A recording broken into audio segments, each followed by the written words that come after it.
Un saludo cordial a todos, muchachos. Espero que se encuentren muy bien. Corresponde hablar del tema número 4, la realización del derecho.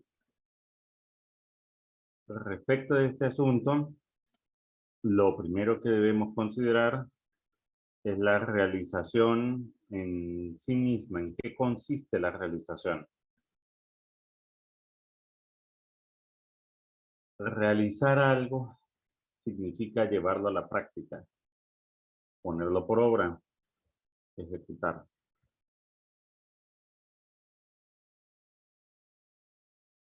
Así,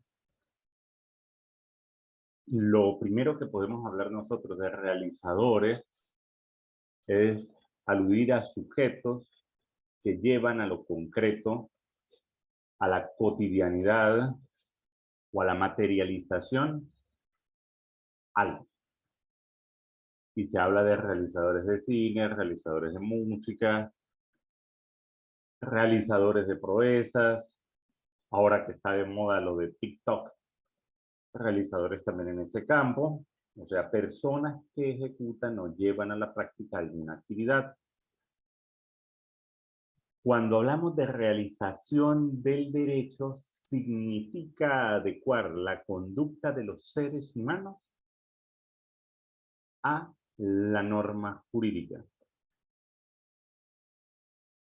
Dicho de otra forma, realizar el derecho no es nada diferente a hacer que la norma que se encuentra vigente resulte eficaz.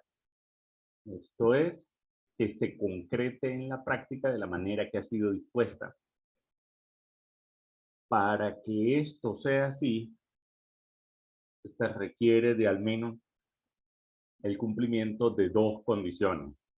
Una, que la norma jurídica del tipo que sea, de la fuente de la que provenga, sea posible.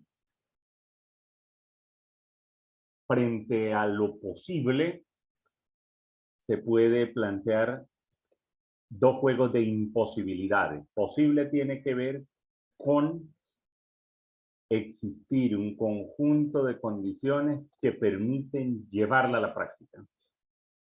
Y por eso se habla de normas que adolecen de imposibilidad física o de imposibilidad jurídica. La imposibilidad física tiene que ver con las barreras que han sido dispuestas por la propia naturaleza frente a la voluntad del ser humano. Por mucho que yo quisiera ir a visitar Europa caminando bajo el fondo del mar, eso no es posible, porque la naturaleza no me lo permite.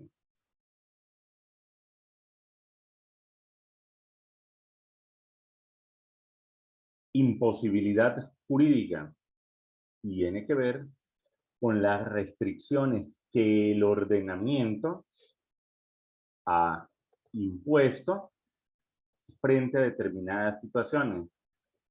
Aún no es dable realizarlo porque el derecho no lo permite. Físicamente quizá pudiéramos, pero el derecho no lo permite. Por ejemplo,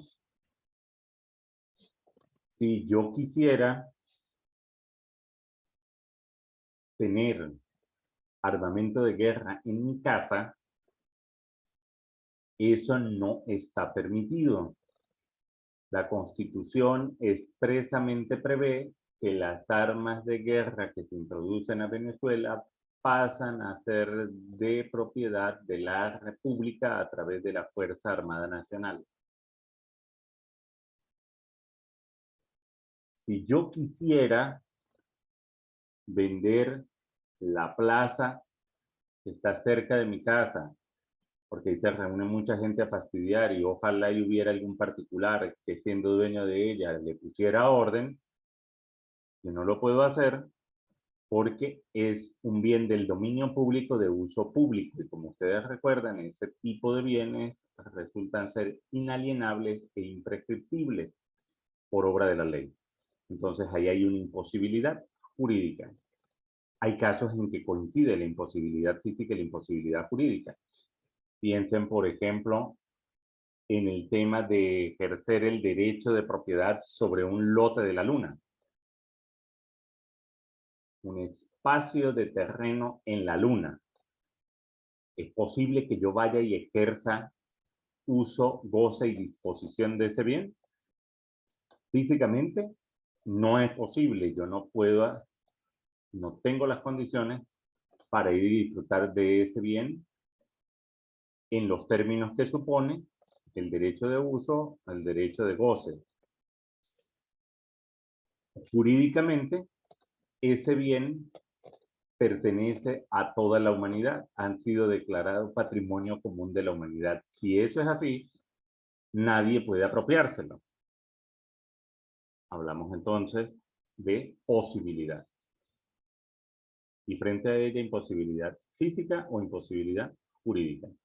Pero además, la norma debe ser deseable. ¿Esto qué traducen? Que esa regulación jurídica debe ser querida por sus destinatarios. Ellos deben aspirar a que se concrete, a que se cumpla. Y ahí podemos encontrar un conjunto de normas en donde, aún estando vigentes, por carencia de esta deseabilidad, en muchos casos quedan condenadas al incumplimiento permanente. Les pongo un ejemplo rápido.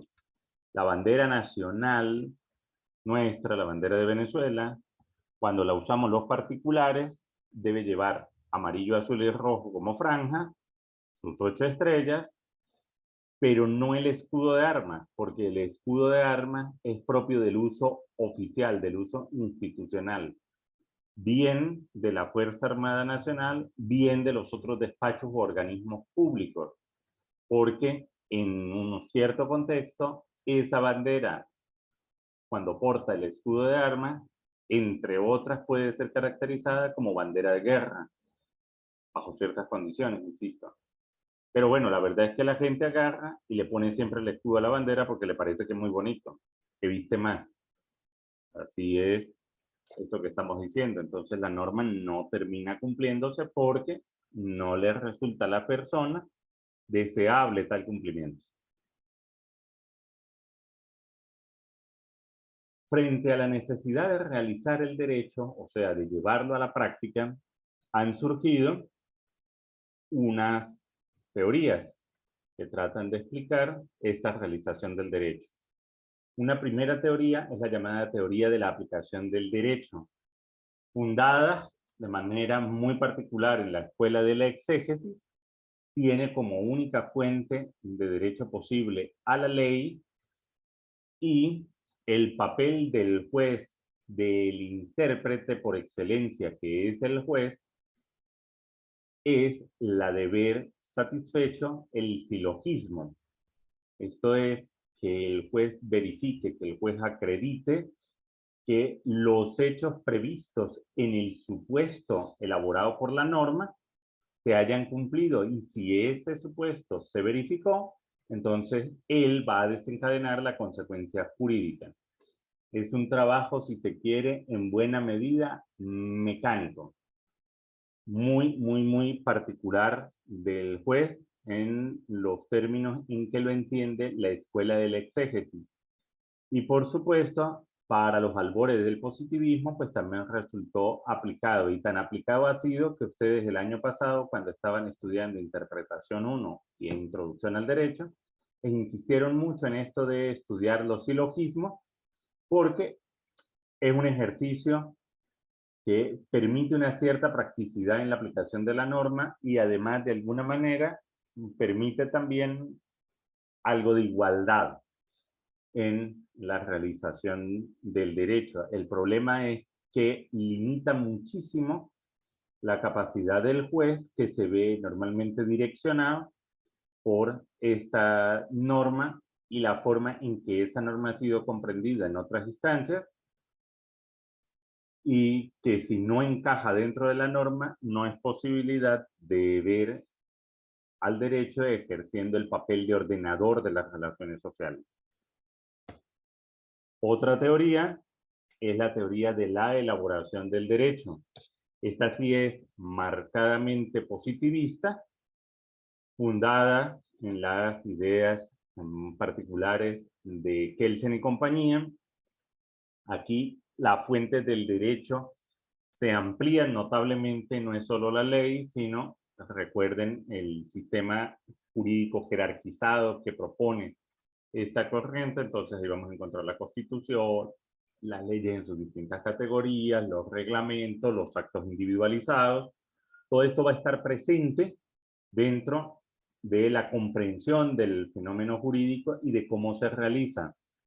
Si ustedes recuerdan, cuando nosotros hablábamos del positivismo, decíamos que cada acto de interpretación del derecho generaba una norma nueva que resultaba ser inferior a la norma interpretada.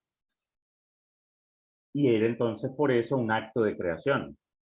De allí que los que teorizaron sobre este punto en el marco de la realización del derecho hayan puesto a la teoría el nombre de teoría de elaboración del derecho, porque entienden que el derecho se realiza cada vez que se produce una norma jurídica, y para producirse esta norma jurídica yo debo interpretar las que le son superiores, ver que haya sido dictado por la autoridad competente, ver que se haya cumplido el procedimiento necesario con ese propósito. Los componentes, ¿cómo se van a ordenar? Van a estar jerarquizados y entre ellos van a existir relaciones de coordinación o de subordinación según sean los casos que se vayan planteando. Es una teoría más amplia, exige más habilidades de parte del juez y, como les digo, tratándose de más fuentes, pues el juez debe realizar un trabajo más metódico, más concienzudo y más detallado sobre la realidad. Frente a esas teorías que pudiéramos llamar de alguna manera, las pudiéramos denominar de alguna manera modernas, la teoría de la aplicación y la teoría de la elaboración del derecho, hay un conjunto de teorías clásicas sobre la realización del derecho. Teorías que apuntan a cómo se debía comprender el derecho y que estuvieron vigentes en el pasado. Veremos que no necesariamente han perdido toda su actualidad, porque las teorías nuevas de alguna forma han recuperado ideas de aquellas, pero históricamente pues están vinculadas a periodos que estarían culminando hace 100 años, a comienzos del siglo XX. La primera teoría, la teoría de la mens legis, o de la negación de toda interpretación, parte de la idea que el derecho debe ser aplicado tal como está escrito. Dicho de otra forma, no hay que ir más allá de la letra de la ley. Lo que diga la letra, eso es y punto. Es una teoría que echa sus raíces en distintos momentos de la historia y por razones diferentes en cada caso. Pero siguiendo distintos motivos, han llegado en cada uno de esos momentos históricos a la misma solución. Esto es, aplíquese la norma tal como ha quedado escrita y punto.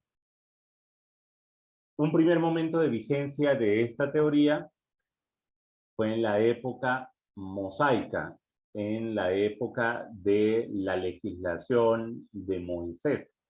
Recuerden que en la tradición judeocristiana, el Pentateuco, los 5 primeros libros de la Biblia, se atribuye su autoría a Moisés y, como toda la Biblia, su inspiración a Dios. De manera que las reglas que se iban colocando allí eran reglas que venían directamente de Dios. Siendo Dios la fuente del derecho en este asunto, pues nada se podía cambiar porque era lo que Dios había mandado y ya está. Entonces no se podía discutir, había que aplicar la norma tal como había quedado escrita.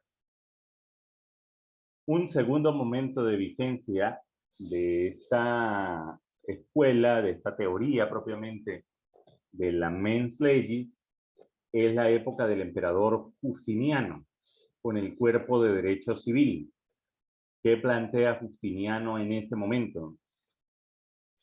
Cuando se crea la gran compilación, el Corpus Juris Civilis, el propósito de Justiniano era recoger toda la información que existía en relación con el derecho, sistematizarla y legislarla para que quedara de manera definitiva así.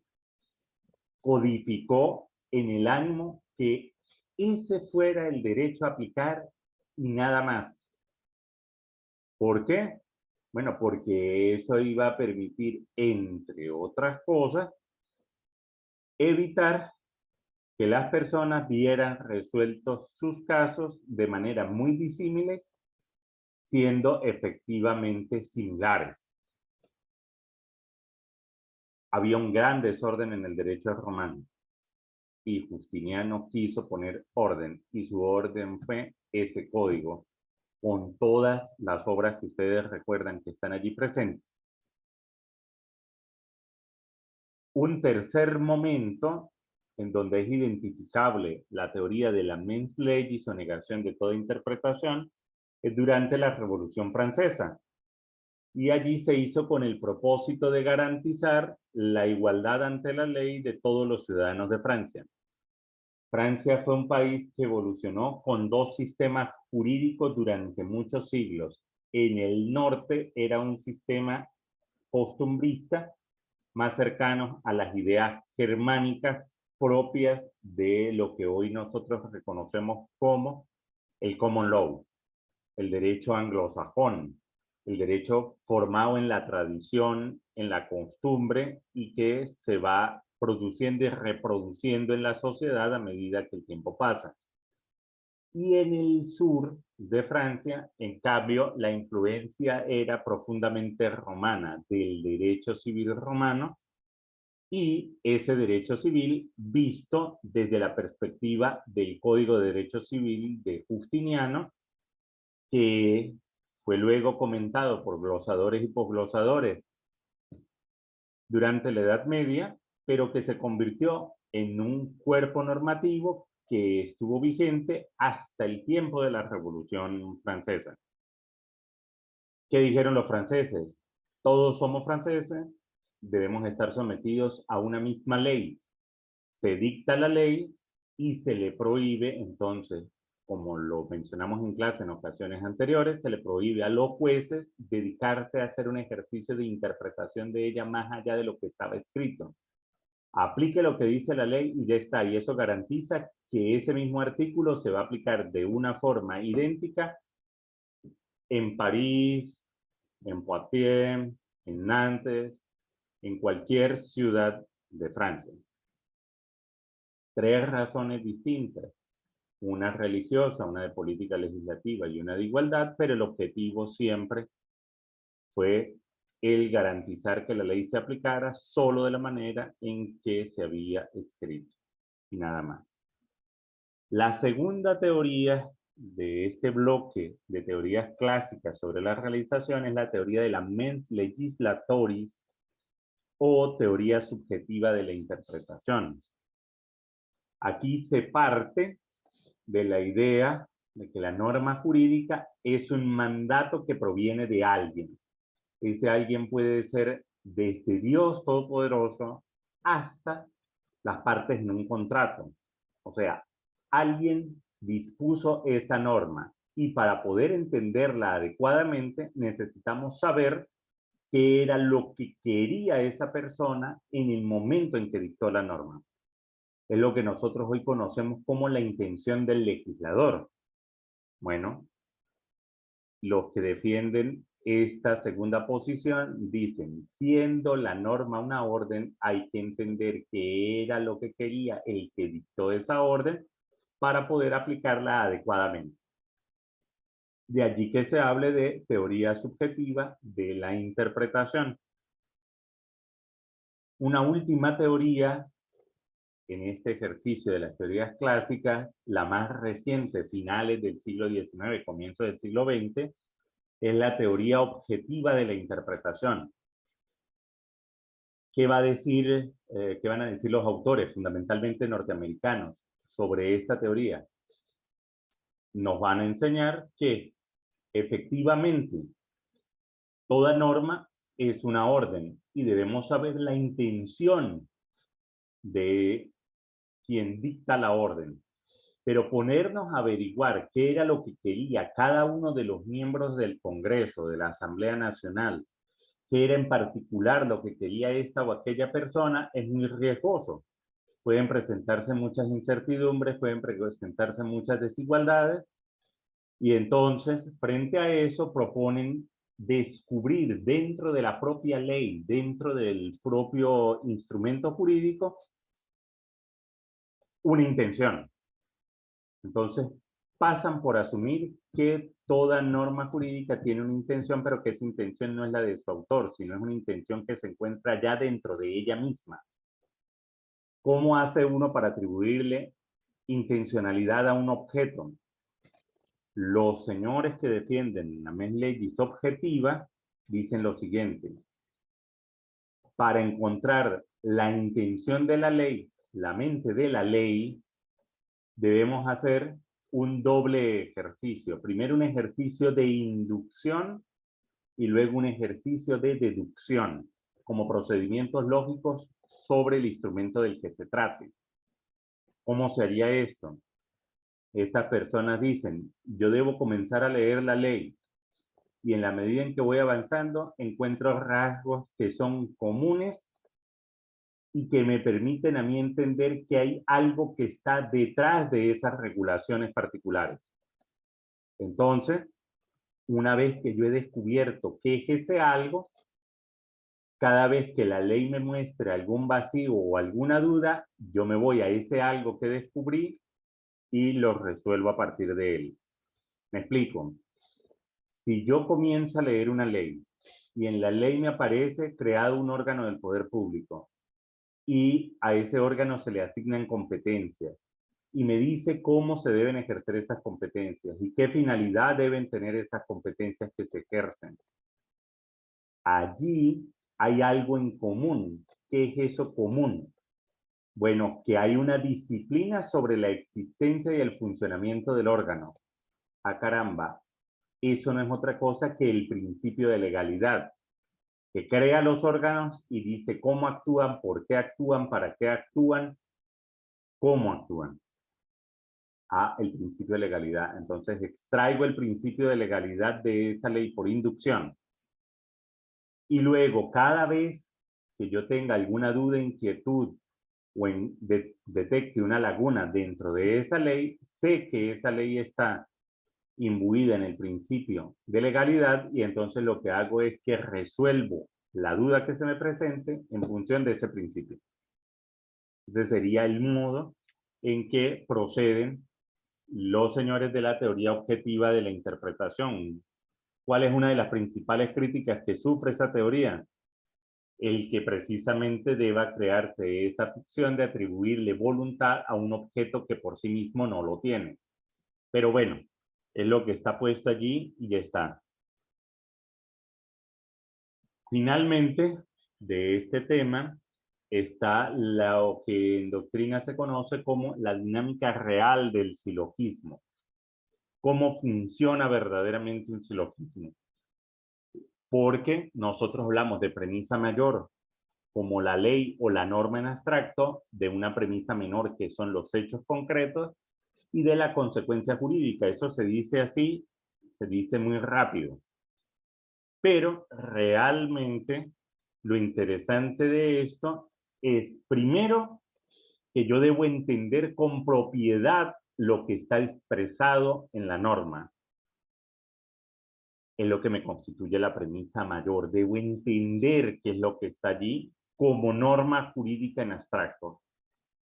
Luego, debo hacerme cargo del hecho o evento de la realidad, de lo concreto de la realidad. Cuando enfatizo aquí es porque no todo hecho que sucede en la realidad tiene relevancia en el derecho. Eso va a ir variando según los contextos. Otro ejemplo clásico. El que yo llegue al salón de clase y no lo salude, en el peor de los casos, constituye una grosería, una falta de respeto. Pero en cambio, si yo, siendo un oficial de la Fuerza Armada, no saludo a mi superior jerárquico, la ausencia de ese saludo en ese contexto en concreto no se traduce en una grosería, sino en una falta disciplinaria.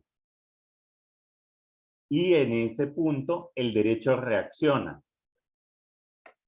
Esto es fundamental que se entienda. Entonces, el intérprete debe hacerse cargo tanto de la norma jurídica en sí misma como de los hechos particulares para poder, en uno y otro caso, darle aplicación real, verdadera, con sentido, en función de lo que el derecho quiere, a la norma en cuestión de la que se trata.